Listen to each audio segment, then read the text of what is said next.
Okay, good afternoon, everybody, and welcome to our Planning and Heritage Committee meeting, Tuesday, July 2nd. I'd like to call the meeting to order.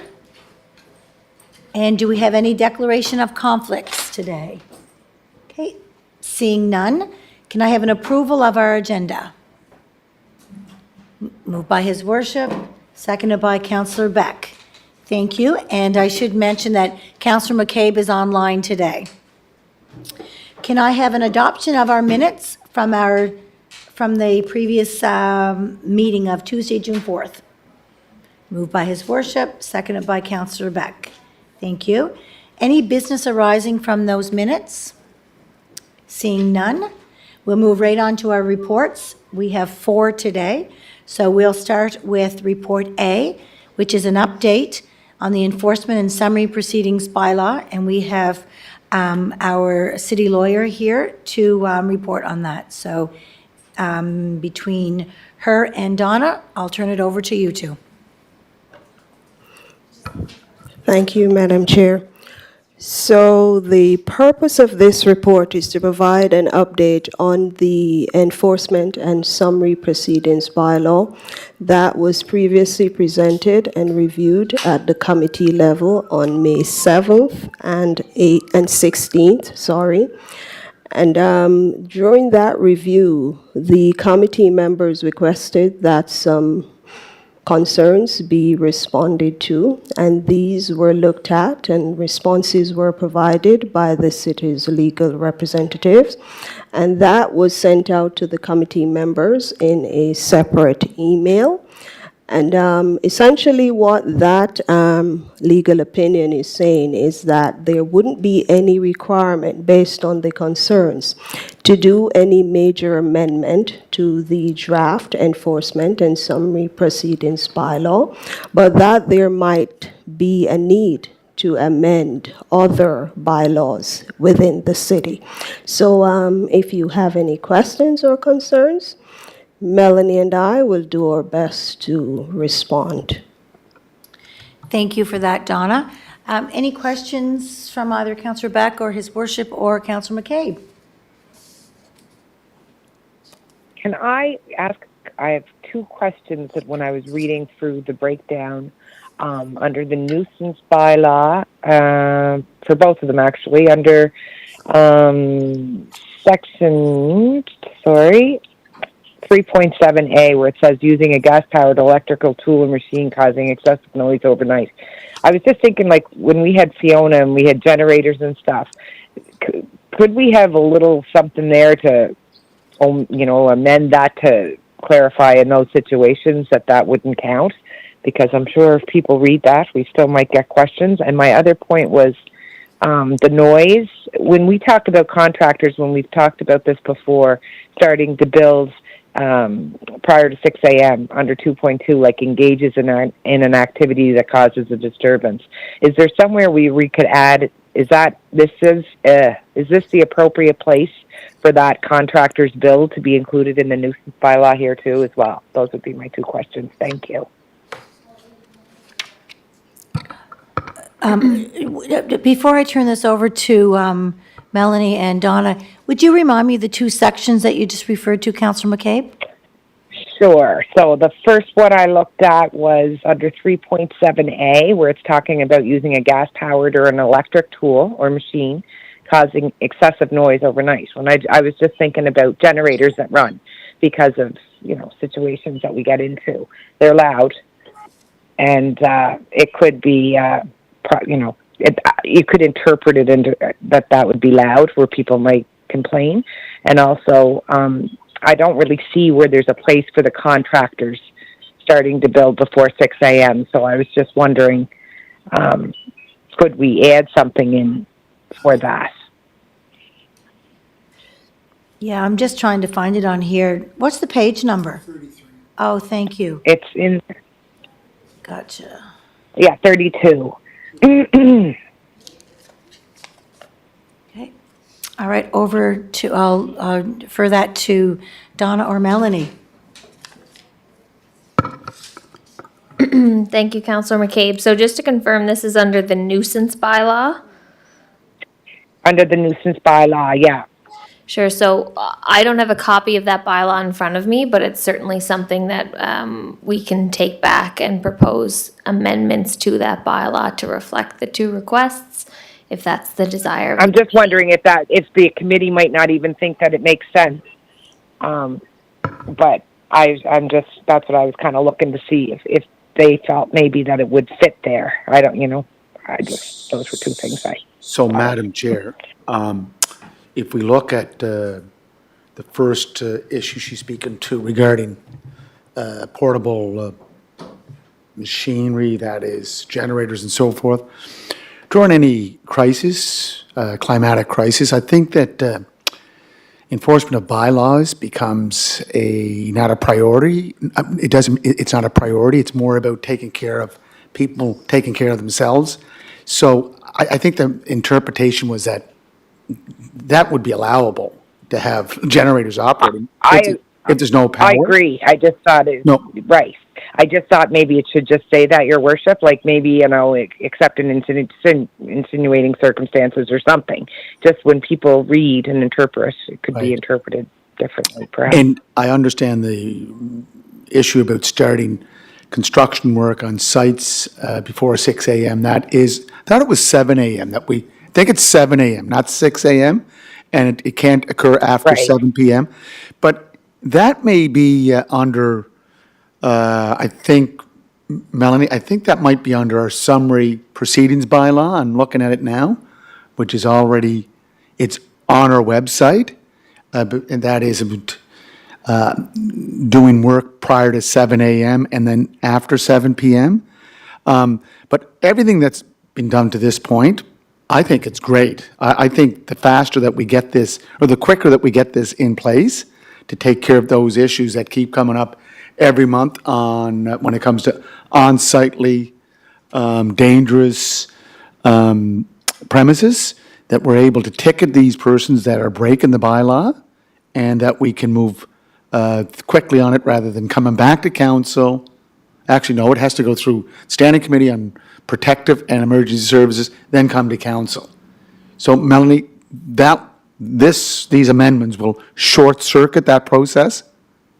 The amendment included in our memo with respect to the dangerous, hazardous, and unsightly premises bylaw will, yes.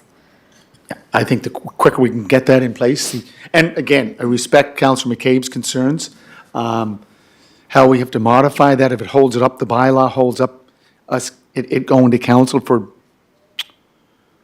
first reading, second reading. I think those amendments could be added as we proceed along. Thank you. I just noticed that at 3.11A, moving a building with a permit, I'm assuming that should be moving a building without a permit. I had the same That's question. page 33, yeah. Yep. We'll make that correction. Thank you. Okay, thanks. Okay, any other questions? I have a few. Go ahead, Councillor Beck. Unless, Your Worship, did you have any? Page 6, I'm going to refer to a few pages here. I have a few that I'm just going to look at. Page 16 is the first one. I'm not sure what is meant by 6.6, where no punishment is provided for an offense under any of the city's bylaws or under Schedule B. The punishment for that offense shall be a fine of not less than $200 or a fine of not more than $10,000. What would that be? I don't understand that. I'm sorry, maybe I'm missing something. Thanks, Councillor Beck. Great question. So this ties back to the division of the bylaws between what you can lay an information against versus what can be issued a ticket. And so what we issue a ticket is all those fines listed in Schedule B. So there is a specific provision that's being violated, and then there is a fine associated with that. Okay. And so if you think about the zoning and development bylaw, for example, there are a countless number of provisions that can be violated by a resident, and we haven't specifically outlined a dollar value for each of those because it's circumstantial. And so this specific provision is what is authorized, the minimum amount and maximum amount, what's authorized by the Municipal Government Act. So it's meant to cover those bylaws that you can't issue a ticket for, or they're not specifically referenced in Okay. Schedule B. All right. I get it. Great, thank you for that. And you have some more I questions? do, Go yeah, ahead. page 23.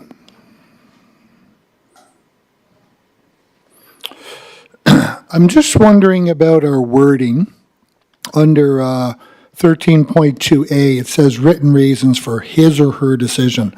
I'm wondering, just in the interest of gender neutrality, should we be referring it to their? No issue on our end. What's that? No issue to make that change on our Okay, end. there was another one of those later on. I'll reference it later. Yeah, can do a that's actually Control really F. excellent point, Norman. Thank you for pointing that out. 25, or sorry, I had another one, 23. Under the, I have a question under 16.1.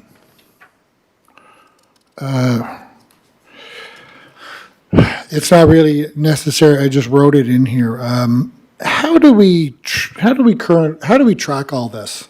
Like, where does it get housed? What's our method of contraventions? Is that something that's housed with the bylaw officers? Do they keep an ongoing record of that, or is it housed with the police? Is it housed with planning? What do we do with that? Just in case if we're ever wondering, in any given year, well, we've had so many contraventions for STR violations or dog barking or just whatever the bylaw. I think since we're updating, it might be good to have a little bit of an idea as how it's being used. So through you, Madam Chair, to Councillor Beck, those contraventions are kept by the respective bylaw officer. Okay. So if And- it's a zoning and development bylaw contravention, then it's kept in planning. And likewise, if it's something that applies to protective services. Good, thank you. Page 25. I asked about this at a previous meeting, the option for a warning. And I think you came back, Mel, and you said that a warning is possible. I'm wondering if on page 25, where it says set fine amount, there's an open space there. And if we, and I don't know what the collective desire of the committee would be, if we wanted to, I'm just thinking, I'm looking through a lot of these bylaws that we have, and to issue a ticket on the first go-around for a lot of things, like people would have no idea that they're even contravening a bylaw, in my opinion. But it could serve as an education piece. Say they get, I don't know, I think there's one in there, what? Oh, yeah, I mean, there's a whole bunch in here that something, if someone really wanted to be a stickler on it, you could say, yeah, you broke our bylaw. But if we had the I just think sometimes it may fit if we had it there as a warning option, and it's recorded, it's noted, it would be tracked along with whoever the other bylaw officers are. Just wondering what anyone's thoughts are on that. So I think it's a good idea, Councillor Beck, but the part that I would be concerned about is that if we add it in there, because right now, it's my understanding that our bylaw officers oftentimes will issue a verbal reminder before they do a ticket. So if it's not documented that they verbally already did this, then all of a sudden in your tracking, it would look like this was their first warning, but actually they could have been warned 3 or 4 different times verbally. So if we were going to use this offense ticketing, then any time that any bylaw officer or police officer is going to give a warning, they would have to fill out this form, or we wouldn't have tracking. Does that make sense? Well, I wouldn't want to be reminding people 3 or 4 times Okay. that they're doing Sure. something wrong. I think, I guess part of it is education in terms of understanding of where a contravention has taken place. And the other part would be is that it's a bit of a recording that if they go back again, because one of the concerns that I've been hearing from our bylaw officers, we keep going back and back and back, and the same thing keep happening over and over again. And, you know, I think we'd want to work with people as much as we can, and I'm all for working with people, but, you know, Elizabeth might go and speak to so-and-so one day, and then Todd may go to speak to them on another day, and neither one of them would know that the other spoke to the person, you know what I mean? So, I don't know, I just, if there's no desire for it, I'm okay with it. I just wanted to throw it out as an option. I know in the past, my daughter was caught for speeding in Nova Scotia, and I was in the car, and she gave a story, and the police officer said, listen, I'll give you a warning, and wrote warning on the ticket. Now, there are other times where I've been going a little too fast and tried to be, you know, diplomatic, and I was given a verbal warning. So, you know, I think you leave that to the discretion of the officer. And how that data is collected, we have 2 enforcement bylaw officers, so I think the exchange of information would be pretty limited. Like, I would leave that to the discretion of the enforcement officer, bylaw enforcement. That's my view. I don't know if there's a different point of view from our legal or from the manager of policy and heritage. Thank you, Madam Chair. I think it's certainly whatever the desire is of the committee. I take your worship's point that discretion may give or will give the enforcement officers more flexibility. I agree with Councillor Beck that the record keeping of warnings, whether it's verbal or in writing, is important.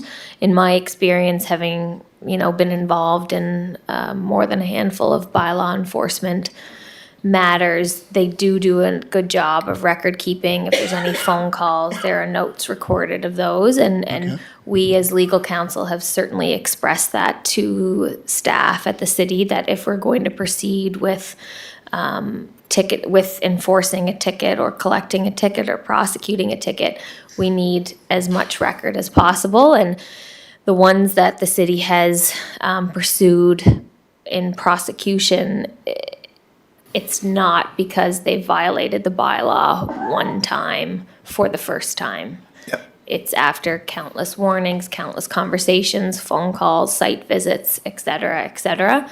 So it's certainly not, these tickets aren't lightly issued. Yeah. I'm good with however it gets tracked, whatever way that is. If that suffices, then I'm not looking to create more work. Okay, good.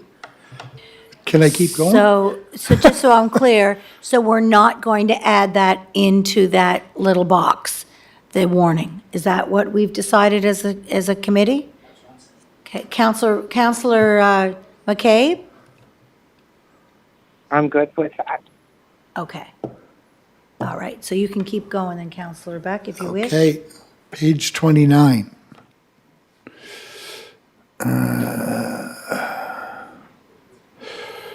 So on the, again, this would be he, she, their change. Record of, the informant says that he or she has reasonable or probable grounds. Maybe that should say, the informant says that they have reasonable or probable grounds to believe and do believe that on. No problem. Okay. So just on a point of order, so is that acceptable language? Is that, I know we have pronouns, but I would consider that as a they being plural. So are we saying they now is singular in that form, through the chair to Melanie? Just for clarification. Sorry. not I point think of it's fine either way. Yeah. order. Okay. I think the important message to send, and I'm sure there's a best practice out there somewhere, is to ensure that the language in this summary offense ticketing is respectable of the times. And so you might find other spots in this that need to be just cleaned up in that way so that it is respectable to all folks that are reviewing this. So I have a question on page 29. So they've already gone through on the summons on pages 18 and 19, or 27 and 28, whatever it is there. And then we're having another record of the bylaw enforcement officer. Is that not a duplicate of the same? It looks like the same information is on the record of the bylaw enforcement officer as is on the summons. Is there a need for filling that out separately? Because it's basically putting out the same information that I'm seeing on the summons itself. I do agree with you, Councillor Beck. These tickets are the forms of the province, is what my understanding is, and so we just follow what they're doing. It is duplication in the sense that it's the same information, but it may just be a matter of where the record is kept, who gets what. Because I think when the tickets are issued, they're issued on, yes, where you issue the white slip and then we keep the pink slip and then the yellow slip goes in the file. Yeah. But it is duplicative. Okay. All right, I don't know. I'm just trying to cut down on their workload a little if we could. Yeah, where am I? 32. Okay, warning, 33, 34, 35. Okay, on page 34, there's a question about short-term rental bylaws. And before I ask anything, I was in conflict on that whole STR thing. Am I permitted to ask a question here because this is about the bylaw, or am I in conflict even from that? So my answer to that would be, that's your decision that you have to make, whether you feel you're in conflict or not. I think that, is that not my understanding? When you declare a conflict, that's your decision to make, whether you're in conflict or not.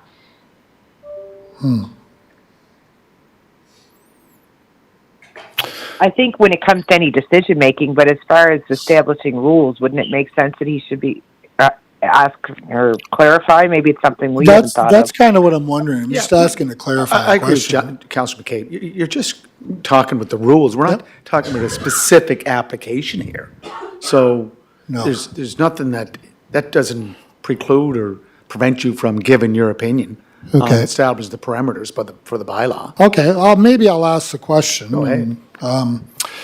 So, under the offenses, there's 5.6, 5.7, 11.1, and 11.2. They each carry $350 first offense, $500 subsequent offense for an individual, and it differs for a corporation. It goes to 1,000 or 1,500. So when I was looking at the, we get that every week, we get the STR approvals that comes out from planning. We have about 10 companies that are listed on there with multiple properties. So it has a name there, and it has, so if Beck Holdings, for lack of a better name, is there, but I'm just one person, it's just me, but I own multiple properties, am I dealt with as a corporation? Because am I falling under the corporation fine or the individual fine, even though I'm one person? My understanding, and Donna can correct me if I'm wrong, is that if the property is owned by a corporation, you're fined as a corporation. Okay. So just to follow up, so on the application form, they do indicate if they're an individual or if they're a corporation. So that will be taken into account as well. Okay, all right, so it's whatever's listed there. All right, good. I think I'm done, Madam Chair. Thank you, Councillor Beck. Any other questions? Go Yeah, ahead, so Your Madam Worship. Chair, I think it's getting back to the legal opinion. Melanie, so the provincial statute states very clearly that if you don't wear a helmet riding a bicycle or e-bike, you're fined. I think there's a minimum maximum. But we do not have it in our summary proceedings bylaw. So when our police officers find someone under the provincial act, does that does that fine go to the province or does it stay with us? I'm trying to just clarify that, because if it's our bylaw, I think, let's say we had a no helmet, $350 minimum fine. If it was in our summary proceedings bylaw, that fine would go to us. Is that clear? So I don't know about the provincial tickets, where that money is going to. That's certainly a question I can follow up with the CAO about. If we amended the traffic bylaw to include an offense for failing to wear a helmet, my understanding is that the fine would be remitted back to the city. Amend the provincial fine or the provincial act on not wearing a helmet, or our? I'm just trying to clarify. If we were to amend our traffic bylaw, Okay. that fine would go back to the city, just like every other fine under the city's bylaws. Okay, so Madam Chair, I don't believe I don't believe it's in our traffic bylaw. So could I ask us to put that in? Yes, we Yeah, can make that that's- amendment. yeah. Thank you. Any other questions, Councillor McCabe? No, I'm good, thank you. I have one more, Deputy. go ahead, Councillor Sorry. Under section 6.6, this is more pertaining to the dangerous and hazardous and unsightly premises bylaw, but the second last line, the person who committed the offense is liable to be convicted for a separate offense for each week the offense is committed or continued. So would this apply to all our bylaws or only to the hazardous and unsightly premises bylaw? This is where it's brought up, but is that applicable? So I'll go back to an STR. I get a fine. The next week, no change. I don't know. I'm just bringing up an example. Or a dog. I go out and my dog's barking. I'm issued a fine. Come up the next week, still whatever it might be. Is that a broad sweeping application or uniquely applicable to the dangerous, hazardous, and unsightly premises bylaw? Can you clarify, Councillor Beck, which provision you're speaking about? It's under the amendment, it's on page 39. It'd be, or page, I don't know. It's under the amendments section. Oh, yes, sorry. 6.6. And it's amending section 11.2 of the dangerous, hazardous, and unsightly premises bylaw.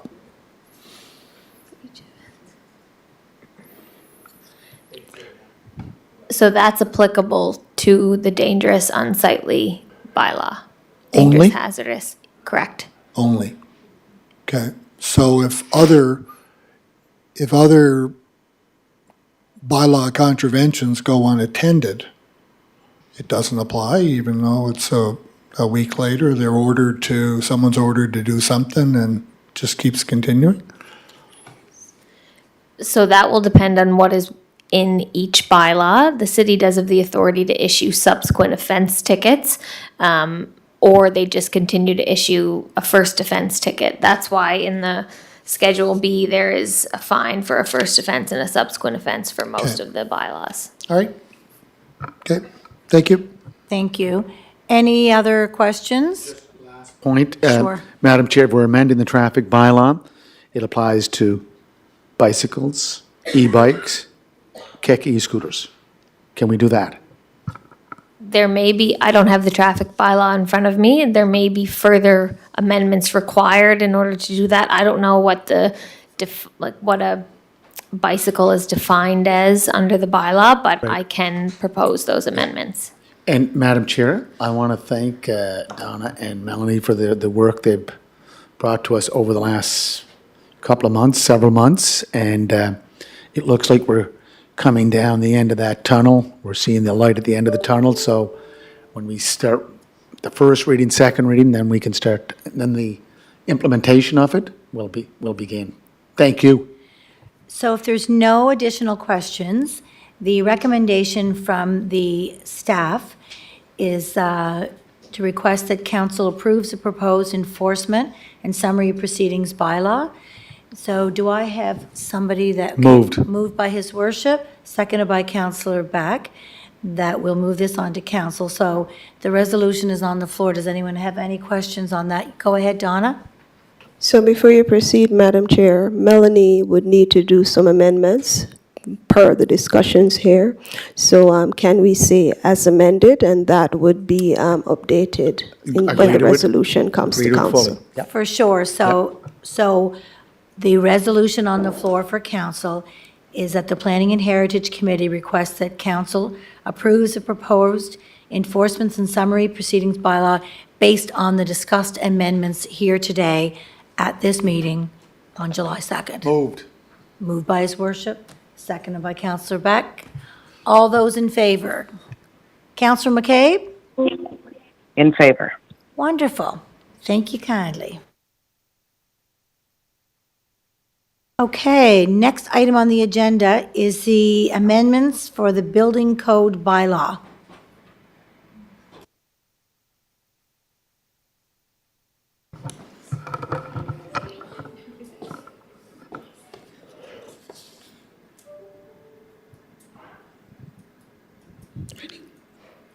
I assume that's you, Donna, sorry.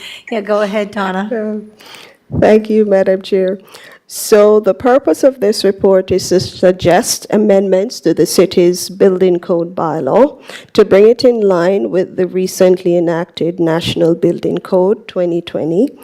So the current bylaw that the city now operates under was enacted in December of 2020 when the city repealed the previous bylaw. The proposed amendments came about, those are the ones that we're proposing today, due to the updated and current version of the National Building Code adopted by the province on March 31st, 2024. Most of the suggested changes just involve updating the terminology from National Building Code of Canada, NBC 2015, to Building Code. This amendment will ensure continuity if and when there is another change to the national policy and adoption by the province. Section 4.4.1 is suggested to be updated to reflect the reference to the respective legislative authorities. Section 4.5 of the previous bylaw has been removed due to its inapplicability, resulting in a renumbering of the subsequent sections. Schedules A and B are also being suggested to be amended to reflect code references to the 2020 National Building and Energy Codes. And if you have any questions, Joe and I will try our best to answer them. Great, thank you. It looks pretty straightforward, and it's great that you've got it marked in the bylaw in red to show exactly where the changes are. Any questions? Okay, any questions, Councillor McCabe? No, very good work. Okay, just get back to this report. Okay, so the recommendation from from staff is to recommend to council to approve the proposed amendments to the city's building code bylaw. Do I have somebody to move that? Moved. Moved by his worship, seconded by Councillor Beck. So any questions on the recommendation? Madam Chair, I think that Laurel's here to basically tell it's, IRAC has made a ruling, and the ruling is very clear that we have to abide by the ruling, which states that 46 lots can go ahead out in Much, It is what it on is. Much Crescent and Sandalwood subdivisions. Is that correct, Laurel? Yes, Your Worship, through Okay. the chair. Straightforward. It's basically a technicality. IRAC has brought a ruling down that we do have to approve the rezoning, and the report, it's brief, but it outlines basically IRAC's ruling, and the ruling was attached to the report. So if there's any questions, I'm here to answer them, but basically, we need you to recommend for the rezoning so we can bring it forward to council at the next meeting. Thanks, and just to circle back, I don't think we quite finished the amendment to the building code bylaw. And so we kind of jumped right into item C. So his worship moved it, Counselor Beck seconded it, and then I said, is there any question on that? And then we moved right into this. So just, we'll call the question and all those in favor. I know it's just a technicality, but I mean, I think that Jason needs that for the minutes. So thank you very much, everyone. Counselor McCabe, is she in Counselor McCabe, Is she in favor? are you in favor? I am.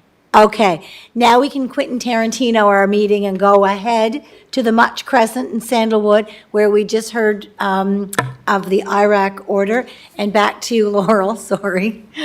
Yes, Madam Chair. So basically, as I said, we just need the committee to recommend to council for the resolution that was outlined in the recommendation. That will be going forward to council for approval. So just for information, Madam Chair, through the chair to Laurel. Laurel, is this out of that window for appeal by anyone that lives in that area or is it outside that window? Yes. Okay, thank you.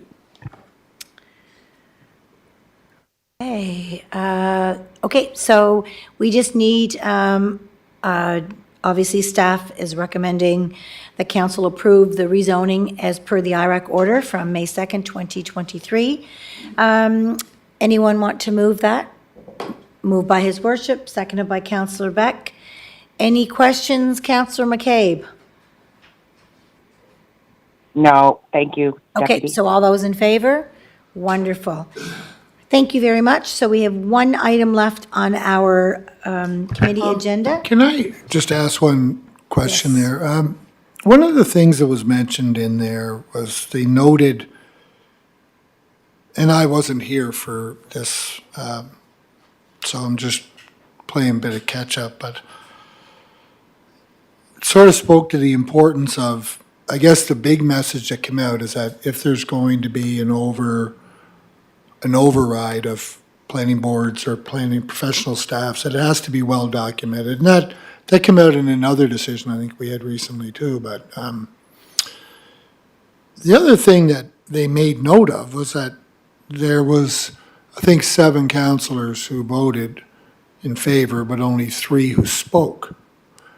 Like, I don't know whether that's an important thing. Like, I could make up my mind about something and not, and listen to the conversation, and my thoughts could be exactly the same as someone else's. So to avoid repetition, I may just simply decide not to say something. So I kind of felt it was almost a bit of a, I don't know, a warning, or that if you are going to go against something, you have to clearly articulate it. But, you know, I might be sitting there and you know, the deputy may have said something, I have the exact same thought, so I just don't bother saying anything. Again, I don't know a lot about this situation, but just sort of looking at it from what is being articulated in the decision that was rendered by IRAC, it sort of said that it's almost incumbent upon councillors to speak up, even though it's exactly the same thing. I'd just be a little cautious of that. It's kind of just more a general observation. I don't disagree with what their decision or anything like that. It was just that was just something that jumped out at me. Madam Chair, I think we recall this resolution, but it states on page 83 that an extension of Much Crescent, PID number 773051, be rejected. So that was the recommendation from Planning Board. Laurel, is that correct? It wasn't that it was recommended from Planning Board. It was recommended to reject, because I'm reading the resolution. That my recollection of is that we agreed with the Planning Board, the recommendation from Planning Board. Yes, Your Worship, through the chair, I believe Planning Board did recommend against it, and it was because of the public opposition. Yeah, But there was a staff recommendation to approve it. right. And IRAC felt, because they were both low density, the existing zoning was R1S and it was going to R1N.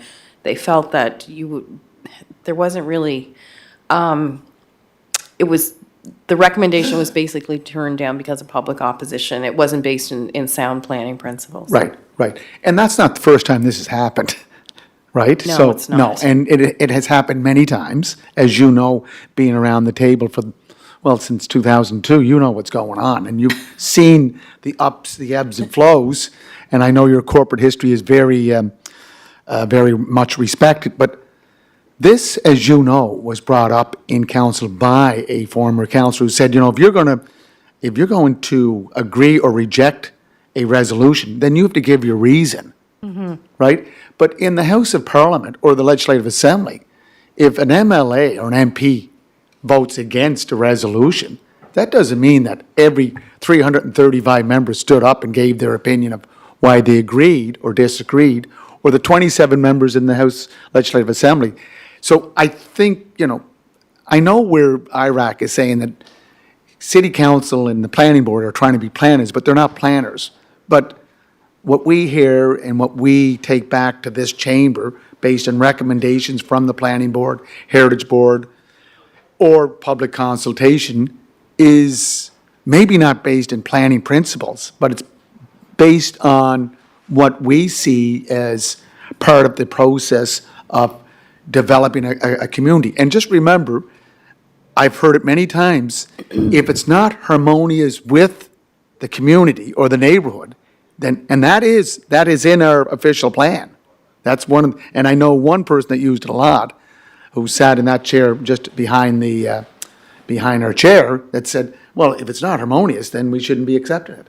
So I think the official plan will probably look at that harmonious development and how it parallel or works with planning principles. Agree or disagree? Yes, Your Worship, through the chair.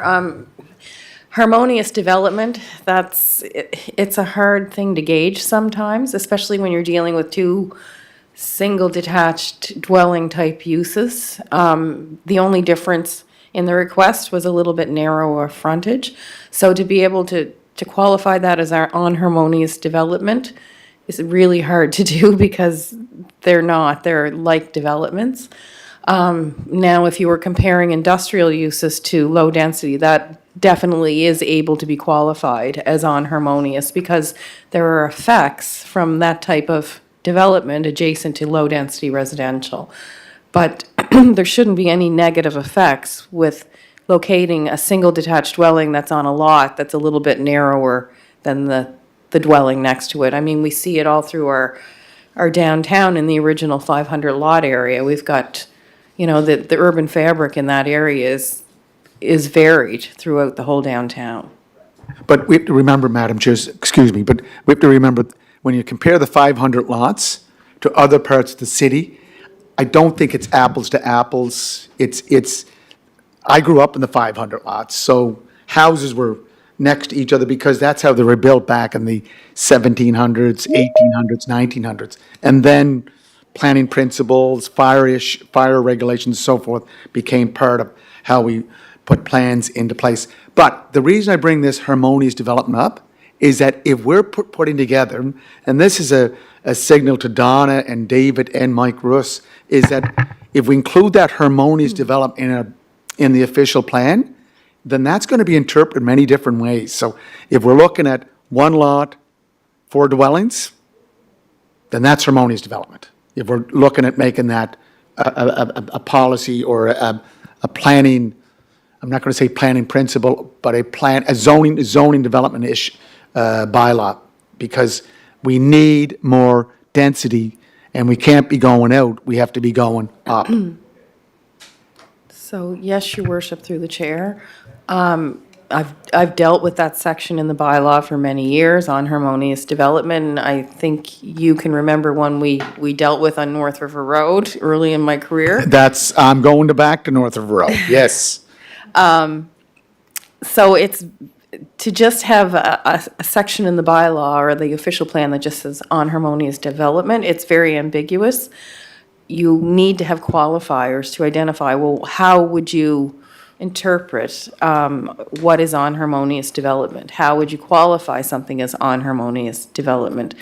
So I just think there needs to be a few more regulations or at least qualifiers in the bylaw to assist staff when they're writing a report to be able to say, yes, that is on harmonious or it isn't. Otherwise, it's a personal opinion in some cases. And in the situation with the McDonald case, it was, the appellant used that view that the planners took a personal opinion as to what was on harmonious. And Madam Chair, again, there is, and I respect Laurel's corporate history. She was around the table when that all took place, and it was not about, it was about lot consolidation, that issue. That wasn't about change, rezoning, that was about lot consolidation. And I still remember Laurel saying, you don't have to send out a notice, Philip, just let it go through. And I said, no, we better make sure the residents know. Well, it had a backdraft where we had this room full of residents to say, this is on harmonious development. So I'm just asking Donna, Mike, Laurel, that when we craft this final version for the official plan, that take what Laurel's saying. There should be qualifiers, what is on harmonious or harmonious development. Just want to put it up there. Thank you, Madam Chair. Madam Chair? Yes, go ahead. Just on that, I think the unharmonious is synonymous with as appropriate. And we've included under the 4 units as of right, as appropriate. So I see that as whether it fits. So if that's in my eye, but again, we're getting into a little bit of murky waters here. Laurel's idea of appropriate, your idea of appropriate, my idea of appropriate, your idea of harmonious, her idea of harmonious, and a bunch of residents' idea of harmonious. So there are some, when you get into ambiguity, you can get into some definite, some So I think questions about how that gets clarified. Yes. So as we move forward, sorry, Deputy, but Go ahead. as we move forward on that part, after the official plan gets adopted and everything, and that's something that we'll have to have a good hard look at. Yeah, and so I think we've made a note of that. And now we can just move back to the question was on the floor for the IRAC order to move on to council. All those in favor? So the motion's still on the floor. Yep, you Okay. have another So, question, Your Worship? just to go back. This is your second This is my question. second time, and I thank you very much. So as appropriate is a good point. That's where I think where it's technically possible, that is more defining. Because as appropriate it's open, where it's technically possible. Is that the other term we're using, Don? I think it is. Yes, Your Worship, Yeah. technically feasible. Yeah, and I use my property at the corner of Spring Park Road and Vale Drive. It's a corner lot, but to fit 4 units there, technically it's not going to be possible. Anyways, thank you kindly. Question called. Okay, all those in favor of moving this on to council? Councillor McCabe? In favor. Great, thank you very much. So our final item on the agenda is an invitation to present at the Standing Committee on Education and Economic Growth. Go ahead, Donna. Thank you, Madam Chair. So the Planning and Heritage Department received an invitation from the Standing Committee on Education and Economic Growth of the Legislative Assembly to present on land use issues and how the associated concerns will affect not just Charlottetown, but the wider province. A date has not yet been set for this presentation, but we anticipate that they should be in the fall. So just wanted to bring that to the committee's attention. Well, that's great. Thank you very much. Any questions for Donna? I mean, it's pretty straightforward, but you might have some questions for clarity. Does that, I see you does like- that require an approval from anybody? No, that's It's just- you're just passing this is along, just for information. information Oh, good, purposes. yeah, Yep. good, thank you. I just want to ask Madam Chair, through the Madam Chair, to Donna. Donna, so will it deal with, who chairs the committee? Is that Brad Susie Dillon? Trivers. Brad, Brad Trivers? yeah. So, economic growth, education, would that deal with public housing, affordable housing? Can we bring that up? We can bring any issue that we Great. think is worth discussing. Because I have a presentation that I sent to Susie Dillon, who is the chair of the Standing Committee on Housing and Social Development. And I talked about this, you were there, Madam Chair, that public meeting that took place at Jack Blanchard Hall. And I pointed out that more public housing, more affordable housing, more social housing, and more co-op housing. Yeah, they gave me the yeah. But you know what? We get away from the yeahs and see if we can get actual, money directed to public housing. I know subsidize, where we work with developers is a great idea, but where government owns, operates, and maintains through physical maintenance and financing, I think that's the better way to go. So hopefully we can incorporate that into the brief. And I'll forward you the information that I forwarded on to Chair MLA Susie Dillon when I made my presentation. Thank you. Thank you. Wonderful. So final item on the agenda is introduction of new business. Does anybody have anything they wanted to put forward for our next committee meeting? Great job there, Madam Chair. Just a reminder, I know that Councillor McCabe had an item that we wanted on the next agenda, and I think you have already made note of that. So Councillor McCabe, did you want to elaborate any more on that, or are you good with Donna knowing to add that to the next committee meeting? That would be great. Yeah, just at least to start the discussion. Thank you. Gotcha. Oh, what is it? Do you want to explain it, Councillor McCabe? I just wanted to, and we've talked about when we accept or when we're giving out permits for new builds and stuff. And I know we depend on our engineers' drawings, etc. But I'm receiving a lot of issues. There's a lot of development happening, and there's been issues with runoff and stuff happening in the new developments. And I just want to have discussion around when we as a city are given these permits. And I know we put our trust in professional engineers, but I do think that we have to have some responsibility when we're like someone to at least go out and check and make sure things are done, or, stamping or confirming that what's being said is being done, because we are having some issues. And we always go back and say, well, then it's between the property owners, but Yeah. I don't really think on a brand new build that's necessarily fair. Great. No, thank you for that, and that will be on our next committee meeting, and we're not here to discuss it today. No, We're no, just no, going no, on no, to the no, next Madam item. Chair, I just want to say Sure. that Councillor McCabe has been talking about this since development out there by Wrights Creek, Andrews Pond. And last week I noticed the development out on University Avenue. Hermitage Creek was totally red, and little poor ducks with the ducklings were just going through red water. I did report it. I should have reported it. Jessica told me I should have made a report, a formal report, but I didn't. And if it's still red today, like I'm going out this evening, I will report it, because that is a good point. Thank you for bringing that up, Councillor McCabe. Wonderful. Okay. So if that's it for introduction of new business, I will ask for an adjournment.